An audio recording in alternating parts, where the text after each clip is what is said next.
Paunawa, ang lahat ng nakapaloob sa kwentong ito, ay pawangkathang isip lamang, at hindi tunay na nangyari. Salamat po.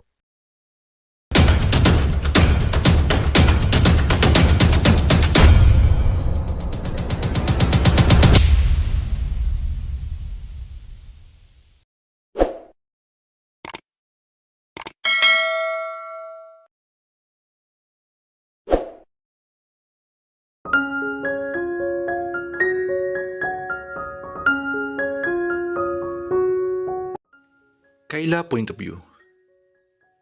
Dinala si Kayla ni Nathan sa coffee shop na nasa ground floor ng hotel. Umorder sila ng coffee. Matagal na naigang katahimikan sa pagitan nila. Inabala ni Kayla ang sarili sa paghahalo ng kanyang kape. Doon nakatuon ang tingin niya. I have been trying to call you up. Mahinang simula ni Nathan. Nakopansipi ko this past few days. Malungkot niyang sabi. Why? I want to isolate myself, Nathan. Mukhang mabigat ang problema mo . If you feel you're ready to share it with me, I would be more than willing. Humigop muna siya ng kape. Tiniyak niyang malungkot ang kanyang mukha. Ayoko muna isipin iyon, Nathan. Please. Okay, I understand. But I don't think it's advisable for you to be alone in this situation wherein I can feel you are really down. Ayoko nga sana mapag-usap kahit kanino . Why? Nobody could understand me. Why did you say that? Ilan na yung nakausap ko. Pero wala nakakaintindi sa sitwasyon ko. Paano ko maiintindihan kung hindi mo sinasabi sa akin? Hindi siya umimik. Naggunwari siya nag-iisip ng malalim. Hindi madaling magdrama sa harap ng iba dahil noon pa lang niya iyon ginawa sa tanang buhay niya. Pero kailangan niyang gawin iyon. Kailangan niyang maging kapani-paniwala.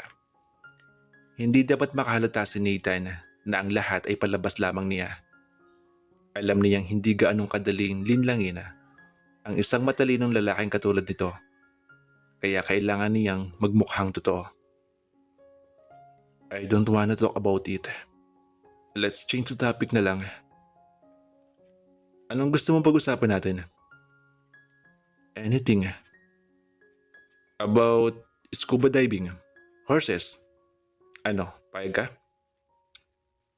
Siguro about Villa Royal Island Village na lang, sabi niya. I've heard so much about the place. Oo, tama ka. It's the perfect place to live. With its serenity, beauty, and ambience. But I also heard na very expensive ang lugar. It's worth the price naman . Gusto mo makita sa lugar? Are you inviting me? Everything was going on her side. If you like to come with me, I'm inviting you to my villa. Hindi ba nakakahiya? It's my place. Bakit naman nakakahiya? Tomorrow na lang siguro. Masyado nang late . Pero ngayon mo kailangan ng kausap. I'd rather be alone in my room. Sa pagkakaalam ko, hindi dapat iniiwan ng isang taong may mabigat na burden o malungkot. Bakit naman? Dahil masyado raw abababa ang self-esteem nila. At pwede sila makapag-isip ng kahit ano, katulad ng suicide. Concern na sabi ni Nathan. You need someone to talk, Kayla. Siguro kaya ka narito sa Villa Royal dahil sa problemang iyon. And I won't leave you hanggat hindi ko natitiyak na okay ka na. Lihim siyang natuwa. Nararamdaman niyang kumakagat na ito sa pain niya. Hindi ko kailangan ng Judy Mango o kaya Kuya Cesar sa buhay ko. Buhay ko to. Kung ano man ang gusto kong gawin, wala kang pakialam. Wala ka ring responsibilidad na alalayan ako. Kayla, concern lang ako sa'yo. Tinatarayan mo pa ako. I want to make you my responsibility. Saka siya tinitigan nito. Malapit na, Kayla. Kaunti na lang. Hulog na sa bitag mo si Nathan Soriano. Nagagalak na lihim niyang sabi sa sarili. Niyaya siya ni Nathan sa kasino. Sumama siya kahit nagkukunwari siyang napipilitan lamang. Tinuruan siya nito maglaro ng baccarat at poker. Nagpretend siyang matamlay. Pasado 12:00 na ng hating gabi, nangiyain naman siya nito sa bar at disco. Wala ako sa mood sumayaw eh. Come on, pilitin mong kalimutan mo muna kung ano man yung mga nagpapadispress sa'yo and enjoy the night. Hindi ko mapilit ang sarili ko, Nathan. Come on, Kayla. Marahan siya nitong hinila mula sa kinauupaan niya, kaya napilitan din siyang tumayo. Dinala siya nito sa dance floor. Na magsimula itong umindak, ay napansin niyang marami sa mga kababaihang naroon ang nakatingin dito. He was a good dancer at nakakayang hindi sumabay sa galaw na katawan nito. Pinilit na rin siyang sumayaw. Pagkatapos ng isang tugtog, ay nagiya na siyang maupo. Gusto ko nang bumalik sa suit ko, Nathan. No, the night is still young. Come on. Doon tayo sa sing-along bar. Muli ay hinila siya nito sa isang kamay at dinala sa kalapit na sing-along bar. Ilang minuto pa lamang sila nakakaupo nang mapansin si Nathan ng sing-along master. Nahilingan ito ng isang song number. Saglit siya nitong iniwan at tumakyat ito sa platform. Nang hawak na nito ang microphone, ay idinedicate nito sa kanya ang kakantahin nito. This is for you, Kayla. Gusto niyang mapangiti, pero inawat niya ang sarili. Isa pang bagay ang nadiscover niya kay Nathan. Kung maganda ang speaking voice nito, mas maganda pala ang singing voice nito. Buong-buo at suwabe sa pandinig. Napansin niyang natulala rito ang lahat ng mga babaeng naroon. Gusto niyang pumalakpak. Ngunit muli ay pinigil niya ang sarili. Isa pang kanta ang inawit nito. Pagkuway, lumapit ito sa kanya. Kinuha nito ang isang kamay niya at iginaya siyang patayo. Inalalayan siya nito papunta sa pinaka-stage at doon siya nito kinantahan.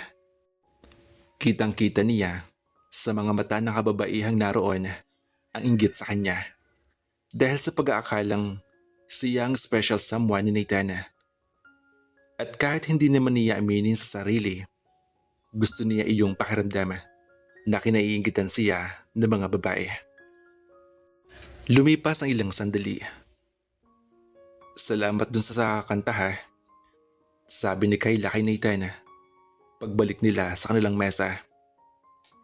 Did you like it? Tumango lamang siya.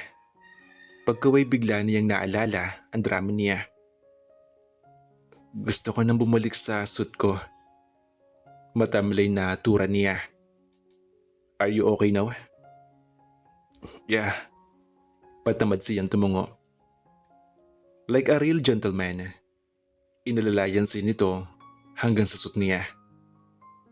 Salamat. I won't accept that, Kayla. Hindi ako alis dito, not until you tell me what your burden is. Nakatayo ito sa hamban ng pinto at hindi niya iyon maiisasara kapag hindi ito umalis doon. Tinitigan niya ito ng diretsyo sa mga mata. Ngunit siya ang parang napaso. Don't you consider me a friend? Tanong nito sa kanya. Hindi na niya isinara ang pinto na kanyang suit. Pumasok na siya. Sumunod sa kanya si Nathan. Naguguluhan ako. Naiipit ako sa pagitan ng nararamdaman ko at na kung anong tama. Kunwari ay malungkot ang sabi niya. Nakaupo siya sa gilid ng kama. Naupo naman ito sa couch. Bakit naman? Tanong nito. Kailangan galingan mo ang acting mo. Sabi niya sa sarili. I have a boyfriend. Kailangan niya maghabi ng kwento para palabasin dito na depressed siya. Then, I went to Taiwan to work there. Ilang buwan ang lumipas nang makatanggap ako ng tawag from my half-sister. She told me that she was pregnant at ang boyfriend ko ang ama. Tiningnan niya ang reaksyon ni Nathan sa kanyang kinuwento at nakuha niya ang reaksyon na gusto niya. Nasa mukha nito ang concern para sa kanya. Saglit siyang huminto at lumunok. Kunwari ay hirap na hirap ang kalooban niya. Ngunit ang totoo, gusto niyang pumiyok habang nagkukwento. At first, hindi ako basta niniwala. I knew my boyfriend. I knew he loved me.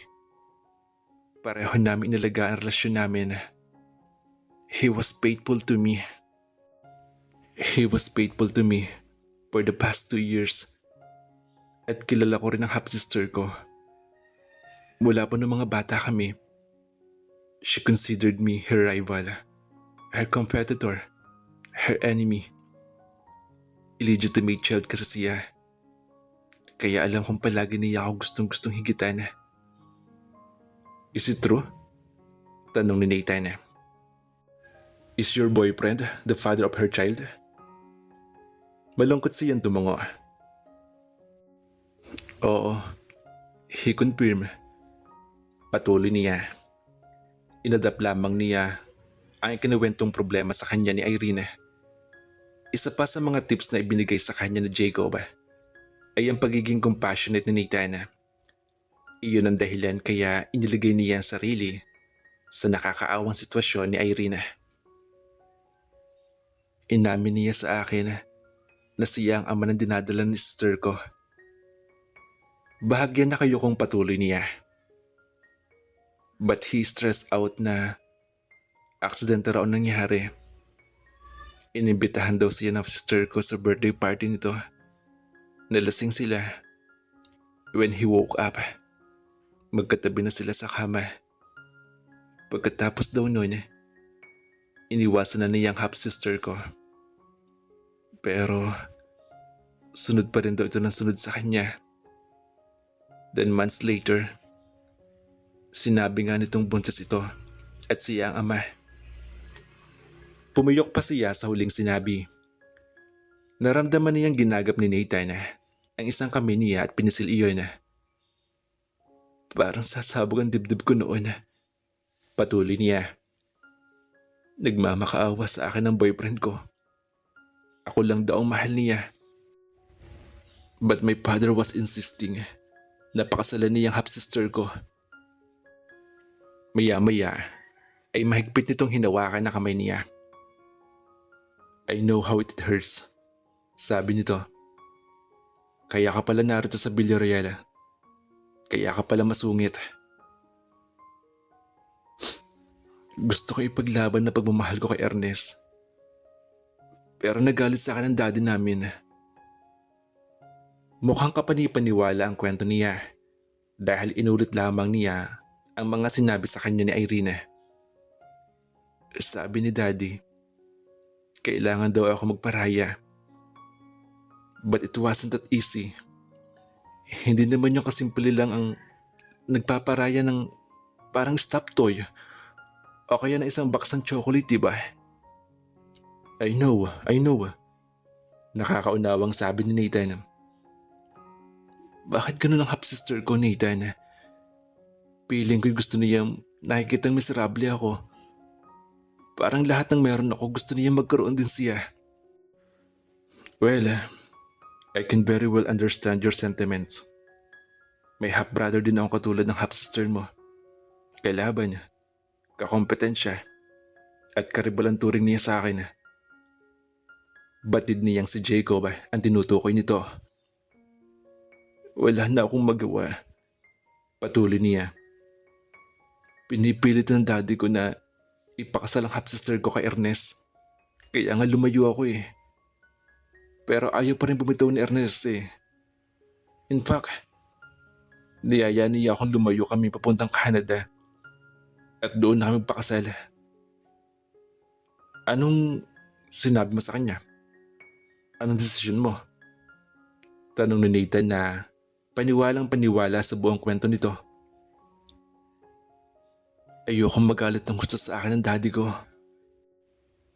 Iniisip ko rin ang batang dinadala ng half-sister ko. Kawawa naman siya. Besides, hindi rin naman kami patatahimikin ni Ernest kahit lumayo kami. Tiyak na masisira ang relasyon namin ng daddy ko. At ayokong lumabas na kontrabidang anak. Kahit ramdam ko mas favorite naman niya ang talagang half-sister ko.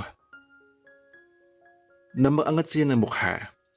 Malamlam ang mga mata ni Nathan na nakatitig sa kanya. Nakuha na niya ang simpatsya nito. Madali na ang susunod na hakbang na gawin niya. Naguguluhan tuloy ako. Tama ba yung ginawa kong pagpaparaya kay Ernest? You did the right thing, Kayla. Sometimes, we have to do some sacrifices because it will make things better. It will hurt, of course. Pero magkakaroon ka naman ng peace of mind. Walang bigat na may iwan dyan sa dibdib mo. Natigilan siya. Hindi kasi niya kaalain na ang pagpapanggap niya sa harap ni Nathan ay magiging isang totoong kaibigan nito. Somehow, may guilt na kumukudlit sa kanyang dibdib. Bago sila maghiwalay ng gabing iyon, nadagdagan ng paghanga niya rito. Are you sure you're okay now? Paniniyak nito sa kanya bago siya nito iniwan sa kanyang suit. I feel better now. Pilit niyang ngumiti. Mga 2 days pa ako rito sa Villarreal. Tomorrow, I want to invite you to my villa. Okay. Pag-alis ni Nathan, napasandal siya sa dahon ng pinto. Habang tumatagal, marami akong nadidiscover magandang bagay tungkol sa kanya. Hindi ko inakalang ganun ang totoong pagkatao niya. He looked formidable and very authoritative. But he's a man with soft and big heart. Sabi niya habang pumasok na siya sa kanyang kwarto. Nahirapan makatulog si Kayla ng gabing iyon. Hindi siya tiyak kung nagigilty siya dahil sa pagsinungaling niya kay Nathan kanina at nakuha pa niya ang simpatsya nito. Feeling ko, nagiging masamang tao na yata ako. But this is a part of making him in love with me. Bahagi ng strategy. Pero, papaano kaya kung mabuko niya ako? Muli niyang sabi sa kanyang isip. Kinabukasan, this is my villa. Sabi ni Nathan sa kanya habang papasok sila sa loob ng magandang villa nito. Nagulat pa siya na sunduin siya nito ng umagang iyon sa kanyang suite. Dinala siya nito sa Villarreal Island Village. Sa tingin niya ay ang villa nito ang pinakamalaki sa mga villa roon. Sino kasama mo rito? I'm alone here. Kapag narito ako sa Villarreal, may part-time caretaker ako rito. Every weekend, I make it a point to go there kahit gaano ako busy. Sometimes, I spend a week here. Totoo pala sinasabi ng marami. This place is heaven indeed. Makakalimutan mo nga pala ang problema mo kapag narito ka. Sabi ni Kayla habang nakadungaw sa balkonahe. Walang bahaging hindi maganda sa Villarreal. Parang lahat ng naaabot ang tanaw niya ay hindi totoo at sa mga paintings lamang ng mga dekalibreng inventor makikita. Kahit sino sigurong babae ay aasamin na makapag-asawa ng isang villa owner para maging bahagi ng paraisong iyon. The place was so serene and romantic. Bigla niyang naitanong sa isip kung ilang babae na kaya ang nadala ni Nathan sa bila nito. Magaling na host ito. Hindi siya naiinip dahil bukod sa makwento ito, ay ini-entertain siya nitong mabuti. Dinala siya nito sa kabilang bila ng pag-aari ni Nicolea at Gracia Gadgetarena. Ipinakilala siya rin ito sa mag-asawa. They had lunch with the couple. Naubos na maghapon na sila magkasama. Alas 6 na magpahatid siya sa tinutuluyan niyang suot sa hotel. Ngunit kinagabihan ng mga bandang alas 9:30, bumalik si Kayla sa bila ni Nathan. Nagulat pa ito na mapagbuksan siya. Kayla, what's wrong? I'm sorry kung nabulabog kita, Nathan. Pero si Ernest kasi, narito siya sa Villarreal. In fact, nakita niya ako. Nakaiwas lang agad ako. Sinusundan niya ako pero gusto ko na siyang iwasan. Ayoko nang pakita sa kanya dahil alam ko magmamakaawa siya sa akin. Baka madala ako sa pagmamakaawa niya. Pinapasok siya nito sa loob. You better stay here. Kung gusto mo talagang iwasan siya. Is it okay with you? Kapag nasiguro kong wala na siya, aalis na ako dito. No problem, Kayla. My villa is open to you. Natuwa siya sa takbo ng mga pangyayari. Paniwalang paniwala si Nathan na totoo ang sitwasyon niya. Lumipas pa ang ilang sandali. Do you still love Ernest? Tanong ni Nathan sa kanya. Nasa balkonahe sila at sumisimsim ng alak bilang pampaantok. Humahampas sa kanila ang malakas na hihip ng hangin. Sa ngayon, hindi ko na alam kung mahal ko pa siya.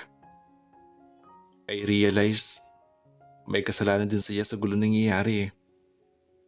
Kung hindi siya naging mahina sa tukso, walang mangyayari sa kanila ng half-sister ko. Dapat ay iniisip niya iyon kung ayaw niya ako masaktan, di ba? You have a point there. Kung ako si Ernest, iisipin ko iyon. I won't do anything that would hurt you. Nagtama kanila mga mata nang muli nitong iniabot ang kanyang baso niyang sinalinan nito ng alak. Malapit na siyang ma-inlove sa akin. Nararamdaman ko yun. Sa loob-loob ni Kayla. Ngunit hindi niya natatagalan ang mga titig nito. Nang maubos ang laman ng alak ng baso niya, tumayo na siya.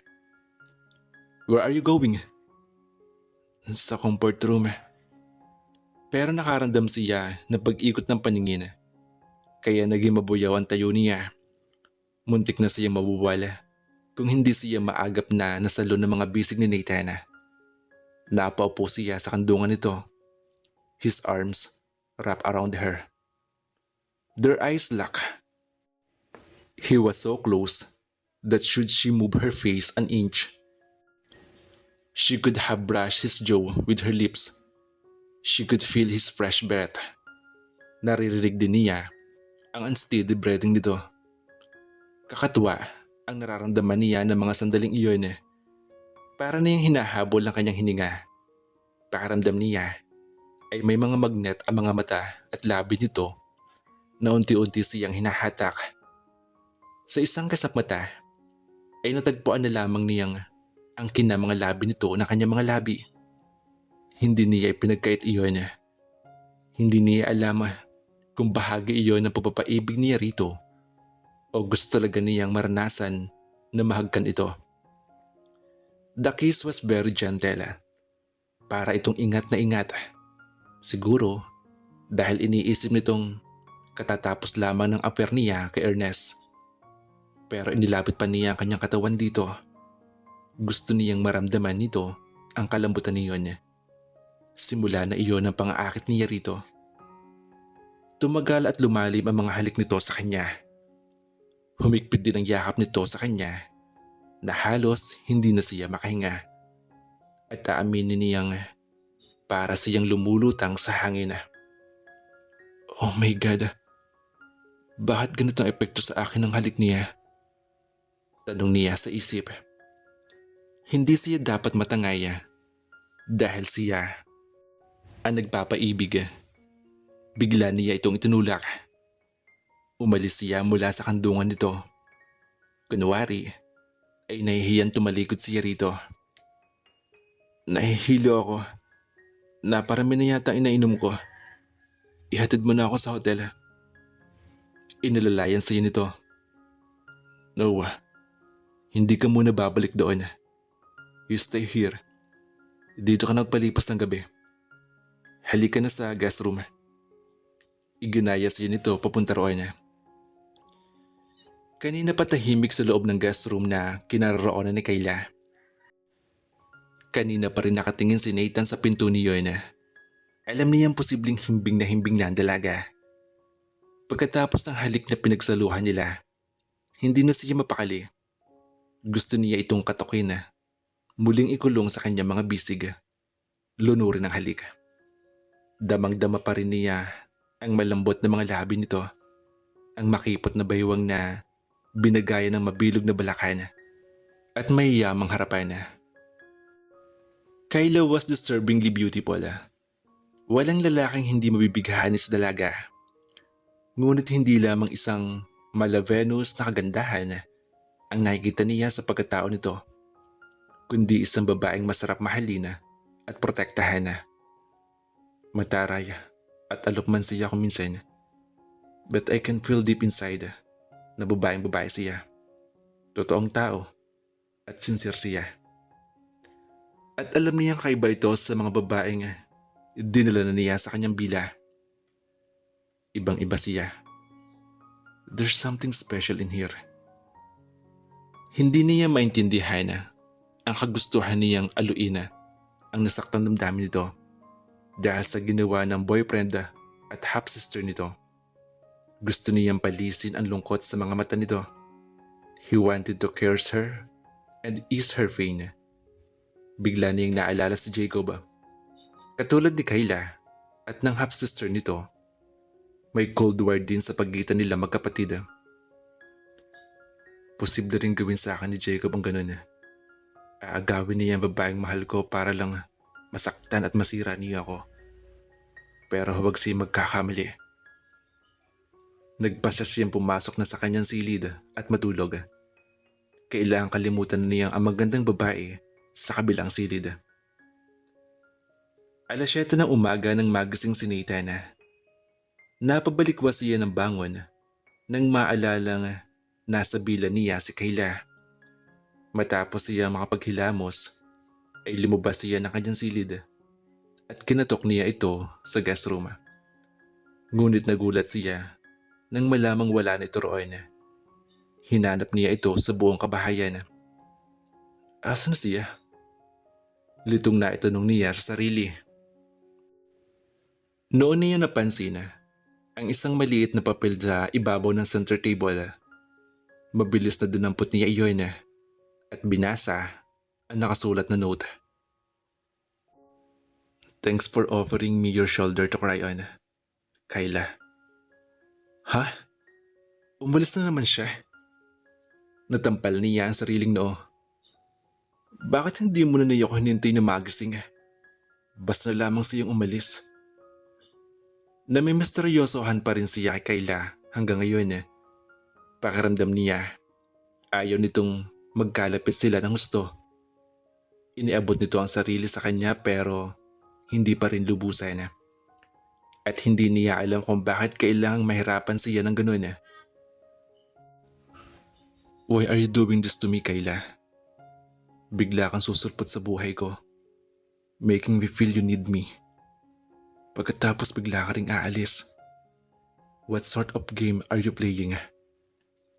Isang bagay ang hindi niya maintindihan sa sarili. Ano ba kung umalis ito nang walang paalam? Bakit parang natatakot siyang hindi na sila muling magkita? At bakit kailangan maghirap ang loob niya sa pakiramdam na ayaw nitong iabot sa kanya ng lubos ang sarili? Nai-inlove na yata ako sa babaeng iyon Bulong niya sa sarili. Habang tinitingnan pa rin ang hawak-hawak na note na iniwan ni Kayla roon